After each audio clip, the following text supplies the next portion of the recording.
Es gibt keinen, der sich traut. Vertrau Allah und er führt dich hinaus, denn es gibt so viel mehr.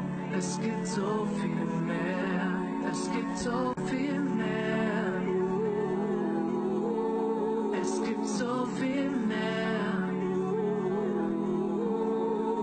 Mach mal deine Augen auf und schau dir diese Welt an. Du bist ein Teil davon und kannst auch was ändern. Doch zuerst musst du dich selber kennenlernen, dann erfährst du deinen hohen Stellenwert. Helles Herz macht dich auf den richtigen Weg. Viele laufen nur den falschen entlang, bis sie das Licht nicht mehr sehen und nicht mehr wissen, wo es hingeht. Auch wenn der Wind weht, folge dem Koran und nicht dem System. Lies sie und frage nicht, wie kann ein Mensch nur so sein? Er macht Fehler, weil das Leben ihm so grenzenlos scheint.